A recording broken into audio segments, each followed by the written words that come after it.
Oh, we're live. Oh, hello everybody, and welcome. I might just restart. Just kidding. Welcome Yeah. to another edition of the Fantasy Football for Dummies by Dummies show. I am Austin Delalonga, and with me, as always, is the one and only, the official Lash. Lash, how are you doing, buddy? After that intro, let's Oh, go. not too bad. That intro was very, I guess, on brand for the title of the show. Yeah, if people last past that first 10 seconds, we're cooking with gas today. Oh, man. It was a bad week this week for fantasy purposes, everybody. Lash, who finished atop of his league in the regular season again for the third straight year, is out after Thanks. after a first round exit by the 8th seed, Oh, Stephen Bolin. He wasn't lying when he made his submission last week that he was coming for Lash's cheeks or whatever he said. So he got you. Lash, tell us about last week's L. oh man, I just love reminiscing about this for like the fourth time. I'm glad I get to put this out there now. Basically, my running backs were completely depleted for my RB2. Obviously, Kamara did fine, but Gio Bernard was not the answer this week for like the sixth week in a row. Um, Corey Davis, our darling from last show, absolutely shit the bed. I said he was going to get more No, points than Nuke Hopkins. Did not at all. Didn't even we come were all aboard the close. hype train. It was derailed. It was derailed in a big way. And then Jamison Crowder, the Jets just got absolutely smashed. That should have led to them having to throw the ball and like Crowder getting some targets at least. But no, he those three combined for less than 9 points. So Oh. So even that if was an we did enjoyable thing. unfairly combine their scores like you had wanted to during the last Lash, they still wouldn't They have beaten still went Nuke up. Hopkins. Oh no, Holy I shit. totally forgot about that. Holy. Oh no, the last Lash Oh takes a tumble, but you'll man, that's rebound back to this my week, I'm sure.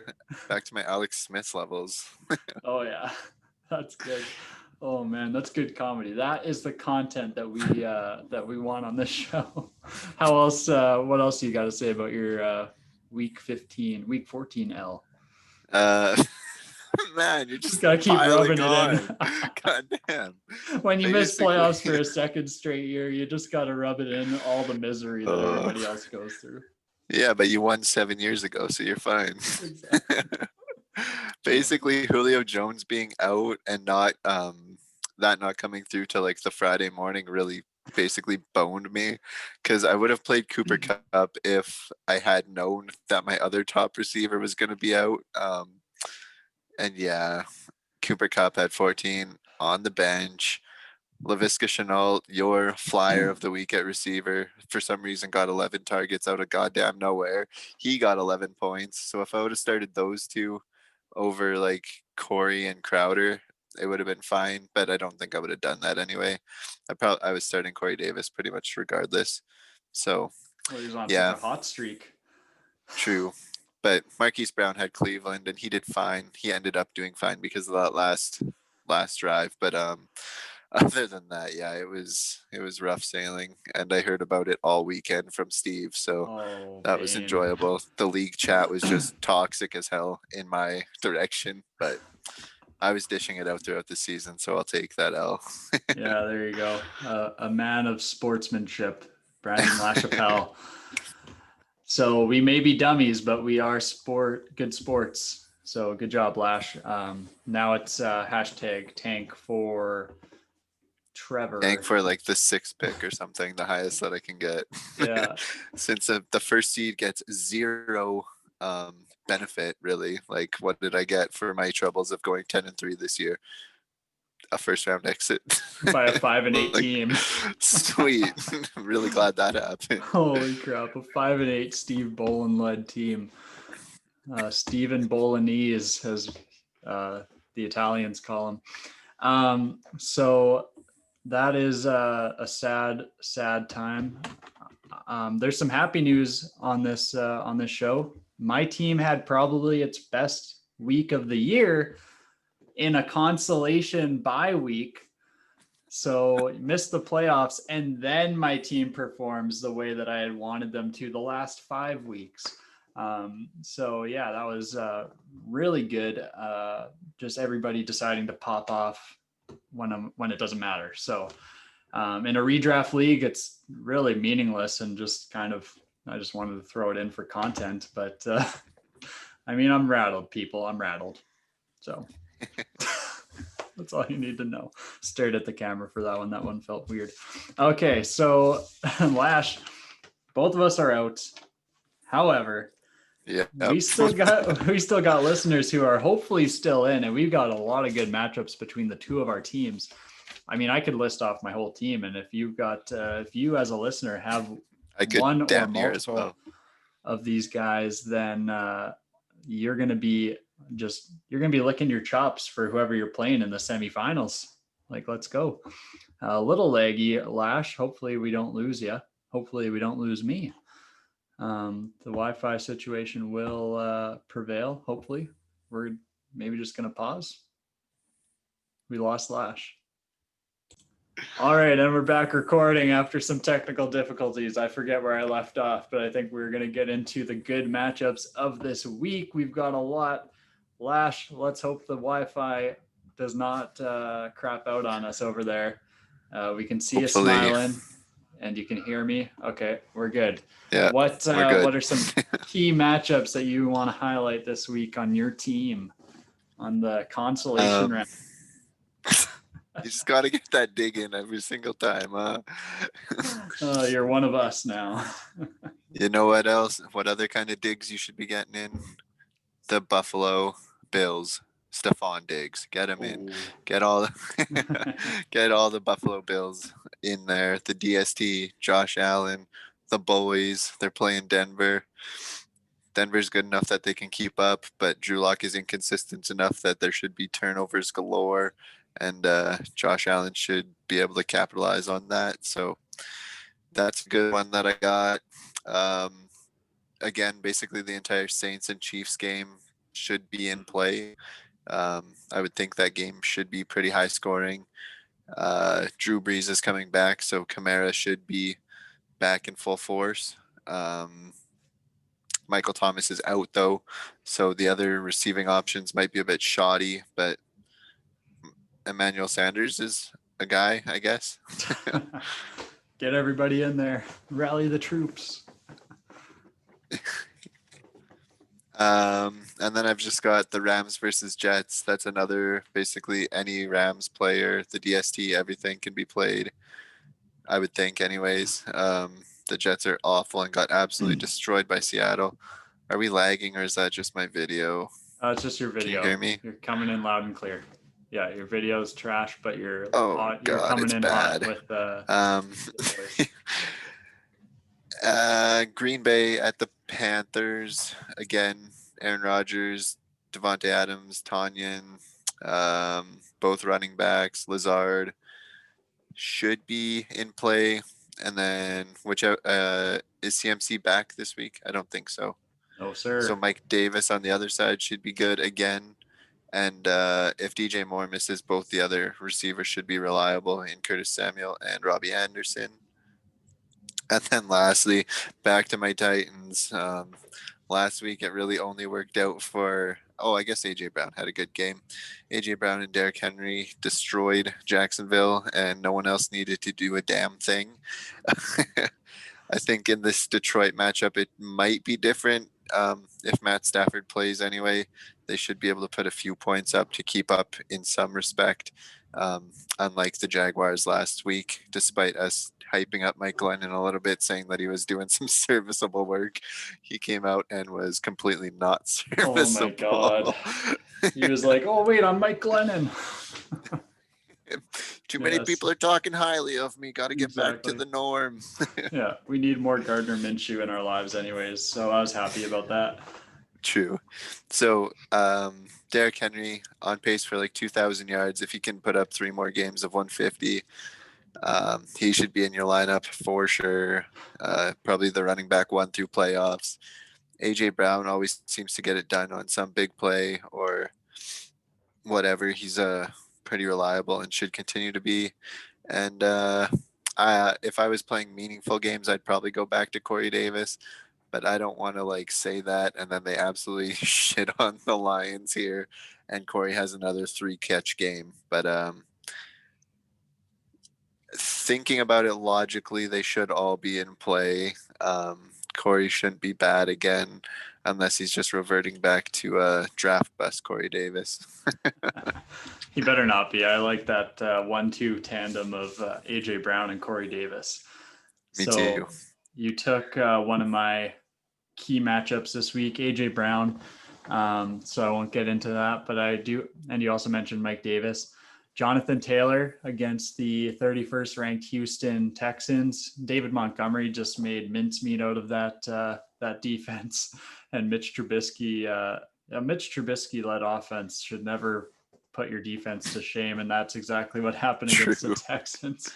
So I mean, I'm still in a consolation round, but I'm not trying to get last place, because last place in a redraft, I don't know if it's the same in your league, Lash, but last place in our league is an embarrassment of epic proportions, I guess. So yeah, I forget what the punishment is, but yeah, there's a punishment for finishing last. So I'm treating this as if it's a playoff game, and I'm super pumped about JT, Jonathan Taylor. I also got Brandon Ayuk in my lineup. He's up against the 26th ranked Dallas Cowboys. I mean, it's kind of just a battle of non-playoff contending teams. The Cowboys are kind of technically in it with the NFC least, but no, just Deebo Samuel's out too, so Ayuk should see a lot of work. Exactly. Yeah, that will be a really good. There's no sure thing with George Kittle as well. He might come back this week, but if not, then definitely Brandon Ayuk is going to get tons of volume. So that'll be a really good start. I've got Evan Ingram. This one I kind of streamed in advance. The 31st ranked Cleveland defense against tight end. With Daniel Jones coming back, should be pretty good for Evan Ingram's status. And I picked up T.Y. Hilton last week after I hyped him up on the Flyers of the Week. He was a Flyer. I was trying to think of it as hype train or Flyer. So yeah, T.Y. Hilton went off last week for 20 points, and he's up against the 24th ranked Houston passing defense. And I just want to go back to Evan Ingram. You said Daniel Jones is coming back, and that should help. He was back last game, and he was 11 for 21 for 127 yards with rushing attempts. Well, yeah, he's come off of injury. I don't know. That maybe was a bad. I don't know. I heard about that game. I didn't watch it, and he still didn't look like himself. So I mean, he might be back better from injury, I guess I should have said. Yeah. Hopefully. So, the 0 rushing attempts after he usually has like around 5, and he had 0 that game. I think that kind of indicates that something might still be wrong with the hamstring. Yeah. So and that's a risky one. It is. Hassan Reddick, who had 12 sacks throughout his 4-year career as a Arizona Cardinal, ended up having 5 against the Giants last week. So obviously Daniel Jones is not being very elusive. So I think that speaks very much to his hamstring injury if he's making Hassan Reddick look good. I like the prospect Hassan Reddick, but I don't like the NFL player because he just doesn't seem to be working. So that's basically my I've got a couple other good ones, but we've hit a lot of good matchups this week. My team is just ready to feast on whoever I'm playing. I haven't even checked yet. I just set this lineup last week because I was like, I'm out of the playoffs. I'm setting it in advance. And I just looked at the matchup. They're pretty good. And sure enough, everything's holding true. That Mike Davis trade that I had a few weeks ago is really paying dividends, even though I'm out of playoffs with Christian McCaffrey still being out. So it's just I was gonna drop him after C-Mac was coming back, and sure enough, he never came back. So we're just riding the wave, and maybe I don't finish last because of it. So, moving on, we had the hype train, and there hasn't been a lot of hype, but one guy that we did hype up a little too much last week, and we called it. We knew this would happen. Corey Davis, he was our disappointment of the week. So that is this week's segment, the disappointment of the week. Lash, I take it Corey Davis was your disappointment of the week. Yes, immeasurably so. Just unbelievable levels of disappointment coming off a career game to lay an absolute dud and assist Steve in eliminating me from the playoffs. Oh, man. I think I spent probably like at least 5 solid minutes talking just about how good Corey Davis was, how much I'm enjoying him this year, how much just hyping the crap out of him. In not just the hype train, like everything, every chance I got, I was talking about him, and he came out and just did nothing for my fantasy team. But I think I even said that amidst all the hype, I said that this could be a game that they just like blow the wheels off of Jacksonville and it's just all Derrick Henry. And that's for the most part what ended up happening. I didn't think it was going to be that bad for Corey given how good he's been throughout the season.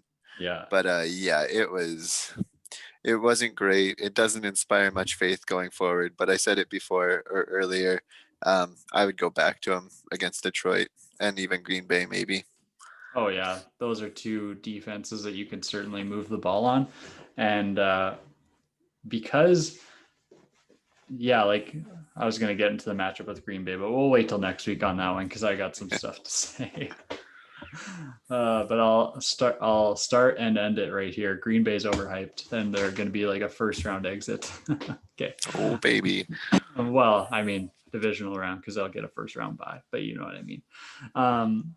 My disappointment of the week would have certainly been Evan Ingram after he's got a good matchup this week. I mean, last week just we'll give Daniel Jones a break and. Will we though? Does he deserve a break? I don't know. That team's doing pretty good, but maybe he doesn't because Colt McCoy beat the Seahawks. So maybe Colt McCoy needs to be in there. Defense, I think. Yeah, it has, but we'll still give the quarterback a little bit of credit. But even though it's probably not due, winning is not a quarterback stat. So we'll state our position on that. This show is pro wins are not a quarterback stat. Is that right, Lash? Again, this is more treading into the real life football, and I don't know that much about it. Right. I'm a fantasy nerd. I'll speak for both of us, and just because I'm sure there's a couple people out there that are on that are a part of that discussion, they're not. Okay, so I mean, they help. They certainly help. Oh, exactly. But it's not like a primary stat, I guess. Yeah, it shouldn't be something that is used to measure a quarterback's success individually. It needs to be a much larger picture than just the quarterback is getting your team wins. True. Yeah. Coaching, defense, et cetera. Pat Mahomes. Yeah, I think there's quarterbacks that the argument is. Yeah.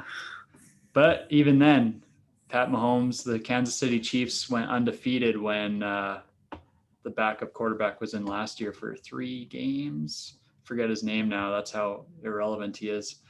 But I have no idea who it was. I forget.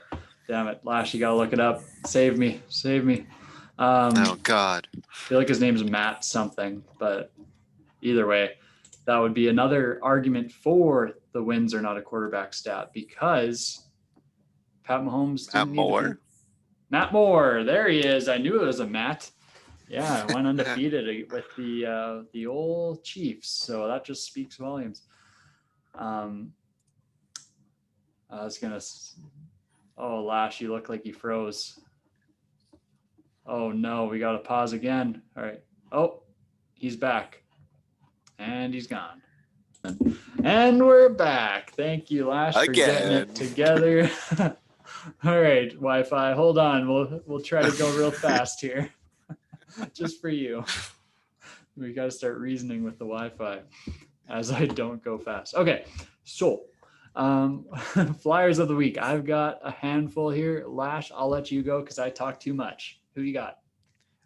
First, I just want to highlight that basically last week you shouldn't have trusted basically anything I said. I think I missed on like, what is this, 3-5, about 10 out of the 15 guys that I'd said. So that's not great. But yeah, take this with a grain of salt. I was probably diving a bit too deep, especially for the playoff episode. I've reined it back a bit for this week. I won't even go through my hits and misses. I had like Russell Gage and Rashard Higgins were my two good ones, basically. But moving on for this week, I've got Jalen Hurts for QB. I think he's really the only QB that you want to even like attempt to put into your lineup for second round of playoffs if you need it. I don't think anyone else is nearly reliable enough. And you probably already have someone, so this might just all be moot points. But Hurts looked pretty good as far as running the ball anyways. The weapons in Philly were still struggling a little bit. It looked like people weren't really getting open, and that kind of forced him to scramble and run for those yards. But it's a really good rushing baseline, 18 attempts, like 106 yards. So you can't go wrong with that for fantasy purposes. If you need a QB, I think Hurts is really the only option to go with as far as streamers or flyers are concerned. What do you got? Do you got any QBs? I don't have any QBs this week. I actually wanted to give you shit because I was looking at you while I was on the hype train last week for Jalen Hurts, and as I was talking myself out of it because you were looking at me a certain way, and I'm blaming you for not buying my ticket to the Jalen Hurts hype train. I knew there was something there. I told myself, I told you, I told everybody listening and watching that Jalen Hurts, I had a feeling, and I didn't listen to the feeling, and he actually ended up freaking pulling off the impossible and lost me some money on DFS, or not DFS, on Bet365, so I'm sad. But yeah, so I wanted to just throw that out there. I was right on Jalen Hurts, and if I could go back, I'd totally buy my ticket to the hype train. Well, playing against the Saints, I would have never expected that game to go the way it did. So, yeah, fair play. Yeah. But seeing as you passed me the mic, I actually wanted to gloat a little bit. I've been on fire with the Flyers of the week. Just as Lash starts lagging out, of course, he's trying to hide from my last 2 weeks. I'm 6 of 7 on hits with my Flyers. I got T.Y. Hilton last week with 20 points, 86 yards, 5 receptions, 86 yards, and 2 touchdowns. Laviska Shenault, like you said, 11 targets. That was pretty juicy. Jared Cook had 37 yards and a touchy against the Eagles. And then we already recapped the other 4 from the week before, but it was I'm just on fire. So if you're looking for some Flyers, I think if Flash and I were to start a competition here, I might be smashing me, absolutely destroying me. Might be smashing. I'm smashing Lash. Nope. So anyways, I'm just going to move on. That was weird. So for my flyer of the week, I've got Russell Gage with Julio out. I think that I don't even know if he'd classify as a flyer at this point. That's kind of just a given. Like you got to start the guys showing enough to be pretty good. I sold my stock on him last week, but I'm still buying Michael Pittman this week because he's 5 out of the last 6 weeks, he's had at least 5 targets. If you're in PPR, that's a good thing. So obviously you know that if you're in the playoffs, so you know your stuff. But if you're in standard, but like me moving to PPR next year, you need to note that that is a good thing. So 5 targets hasn't resulted in a lot of yards, but I mean, they're playing the Texans, and this is going to be a game again where like if Mitch Trubisky and the Bears can make the defense look bad, then I think the Colts, who I have going to the Super Bowl this year, will make them look bad. I'm just going to say that. And yeah, I've got another, but I don't want to bore you guys with all my flyers. Lash, let's go back to you. Bore them. Yeah, You're the one hitting. You were just flexing on me, telling everyone how good you are. And now you're just saying you're gonna bore them. trying to be modest. Oh man. All right. Yeah, for receivers, I had Russell Gage as well. Just riding that hot hand after he did it or had a really good game last week. He threw one of the nicer touchdown throws like of the week at least. Um, and yeah, he ended up with like 19 points in PPR. Very good play, I would think. He's the only consistent receiver behind Calvin Ridley. Like everyone else is kind of just mixed in there. But my second receiver, I'm also just going back to a same guy, and that's Rashard Higgins. Those are the only two guys that I really see on my waiver wire that I would trust in the playoffs. And Cleveland's playing against the Giants. James Bradbury is going to be out for this game, so that outside corner, arguably the best in the league right now, not going to be a problem for Rashard Higgins. He's seeing 9 and 10 targets over the last 2 weeks, and I don't see like why that would change pretty much. So I would fire up those two guys if I was still in the playoffs. Yeah, Rashard Higgins, that passing offense looks freaking good without OBJ. Lash. I know I was texting you about it, but OBJ might be on the outs. And I don't think that's a hot take anymore. I don't think so either.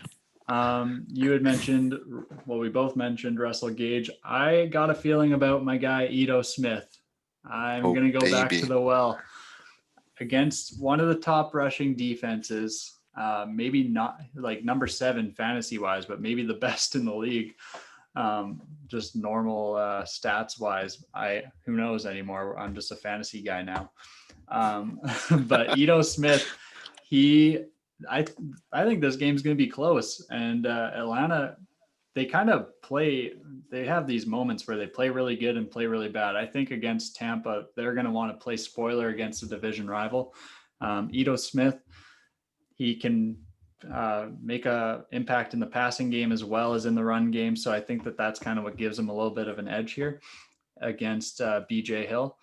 And so I like Ito Smith. I don't put your fantasy playoffs on the line though. Like if you're in the consolation round, I mean, do it for me and do it for this show, and then get back to me in the DMs and let me know how it goes. But like I got a feeling here. If you want to put your playoff hopes on the line, then by all means, I would trust my gut. I mean, I'm 6 of 7 the last 2 weeks. So what else do you need? That's credibility. Okay, sorry, I didn't mean to end right there. I'll also go with Philip Lindsay, a little bit safer of a play, not so hot of a take against Buffalo. He's on my waiver wire. I think he's probably on a lot of people's. Just hasn't been consistent this year. And I think against Buffalo, they're going to find themselves in a high-scoring game. I do not think Melvin Gordon and pounding the rock is going to be kind of in the game flow this game. I think it's going to be a lot of passing, a lot of getting the running backs the ball through the air, and Philip Lindsay is the perfect recipient of that. So those are my two running backs I got. Who you got, Lash? Now, in theory, that sounds good, except Drew Lock likes to throw the ball endless yards down the field. He thinks he's Pat Mahomes, but I think there's some crazy stat that he like has the longest average like attempt yards per attempt, but like the 32nd ranked like one of the worst possible actual yardages or something crazy really? that. They highlighted in the Broncos games, and it's like almost laughable that he just like slings it pretty much. Yeah. But I like those two options. I would say if Salvon Ahmed is out there, and all my guys are going to be on the contingency of health. If Ahmed is healthy, I think the Dolphins really want to use Lash. Watch what you say here. They're up against my Patriots. I know. That's my next point. So if he's healthy, the Dolphins want to use kind of a workhorse approach. They want one guy to be getting most of the work, and that appeared to be Salvon Ahmed when he was the healthy one, and the rest of the guys were healthy other than Gaskin. And Gaskin is still on COVID, and I don't think he's coming off for this game. So It's not a great matchup against the Patriots. There you go. Hey. But he should see pure volume, and that's just kind of what you want out of these kind of running back spots. And then I have Jeff Wilson. This is contingent on Mostert's health. If he's out, Jeff Wilson could probably get the start. Um, is that a 1 second Mostert's injury? without an injury designation, so he's going to be good to go. All right, so that downgrades your expectations for Jeff Wilson then. But so not a flyer of the week. I don't know if you're desperate, like if you're really desperate, which some people might be. I know Teague in my league is maybe starting him. He paid a lot of fab to get him, so I would think he is. But yeah, like he saw some good rushing attempts last week. He got a touchdown. They seem to use him a lot in just like random situations, it feels like, but probably a much lower end guy since Mostert is without designation. And then a sleeper guy, someone that the average fan probably doesn't know about. He also plays for the Dolphins, Lynn Bowden, except he carries the RB and receiver eligibility. And he doesn't play much running back. He gets like a couple carries a game, but he last week had a lot of the targets. I don't have the exact number in front of me, but I know he had like 17 PPR points. And they're going to be without pretty much every single pass catcher that they have other than him. Oh. Parker's out. Preston Williams is out. Gesicki is out. Jakeem Grant is out. So I think another sneaky play. And 9 targets to answer that question. Excellent. Thank you for that. So yeah, a sneaky play that you can plug into either running back or receiver if you're desperate at either spot. He might honestly be my top flyer out of all of them. It's pretty juicy against the old Patriots passing secondary there, LaChapelle. Yeah, it's not ideal again, but you never know. Yeah. The volume again. Exactly. Yeah, 9 targets. That's pretty good in PPR. I stand behind it. He seems like a pretty good guy. I think they traded a 2nd-round pick for him or something. The Raiders had drafted him last year, and then after a year they just traded him. Yeah, they traded for him pretty quickly. So for tight ends, I got Dallas Goedert. He's had 6 targets at least in each of the last 5 weeks. Even with Jalen Hurts there, I don't think that I think he's going to rely on the tight ends a little bit more than he's going to rely on the wide receivers as he tries to establish himself more as a passer as well. Because Jalen Hurts can run, but he needs to establish a little bit more of a passing attack. And generally, younger quarterbacks will rely on the tight ends a little bit better. So even seeing Dallas Goedert get 6 targets last week is very promising for this week against the Cardinals. And then Noah Fant, he's back healthy and he's up against Buffalo again. This is just, I think it's going to be a high scoring game. I've actually got Denver winning this game. And I think the key of that would be unleashing Noah Fant. So yeah, there we go. Interesting. Dallas Goedert as a flyer. He's like their top pass catching back or top pass catcher, not pass catching back. Fair enough. If he's on my waiver. Remarkable. So. Yeah. That's crazy. Yeah, I wonder what his roster is. We should maybe establish rules for this. Snap him up. I'm gonna look up the rostered. I just next season maybe, but yeah, for right now we're just getting into the flow of things. Exactly. I can't be bothered to look it up. No, I'm just not that I can't be bothered. 68.2% what's available in mine. Oh, that's actually not very high at all. That's surprising. For tight end, I have Jared Keok. Drew Brees is coming back. He should be decent without Michael Thomas, the slant king himself. So I'm imagining Jared Cook might get some of those short targets that Alvin Kamara doesn't soak up. And then Irv Smith, because Kyle Rudolph is, I don't know, maybe you have another update on this. I think he's likely to miss the game. But last week, Irv Smith had a pretty good game. He had at least one touchdown, maybe two. I need to do better research. Yeah, he had a good game. I know he was like pretty much invisible in the first half, but then he ended up 4 for 4, 63 yards and a touchdown. I think that was almost all, if not all, in the second half. But Kyle Rudolph is confirmed out, so Irv Smith is a play. Every time that Rudolph has been like out or struggled a bit, Irv Smith has had a pretty good game, I'm pretty sure.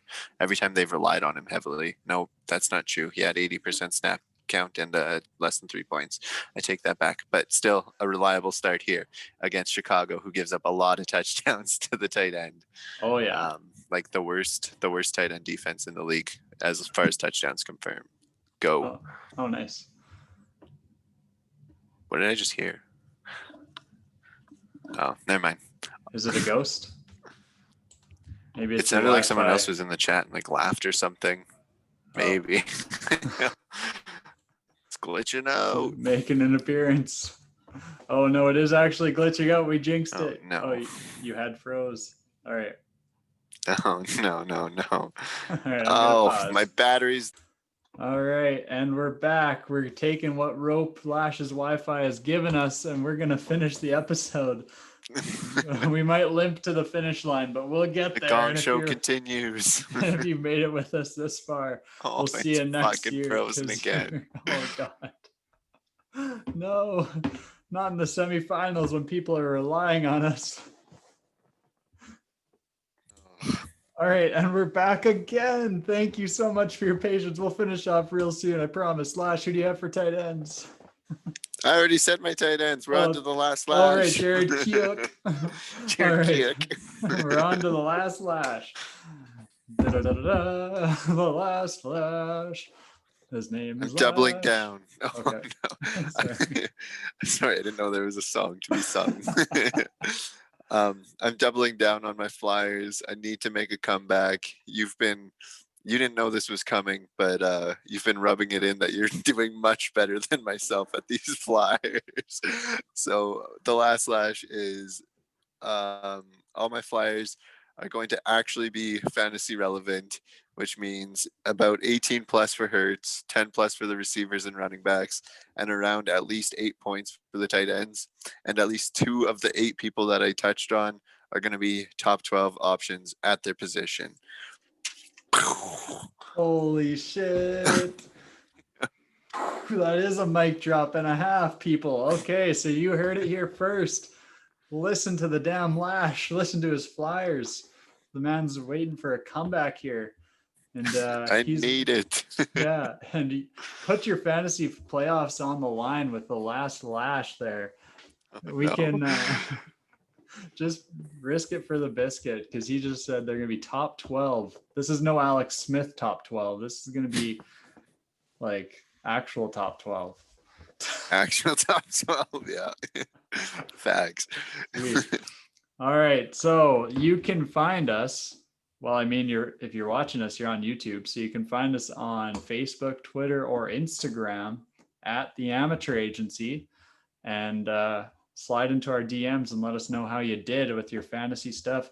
Send us your fantasy questions. We didn't get any submissions this week because we forgot to post, but it's the holidays. Sometimes you have a little too much eggnog and then you forget. So I guess we won't see you all until after Christmas. So Merry Christmas and Happy Holidays to all, and to all a good night. Lash, what are your final words? Well, you already said the last lash.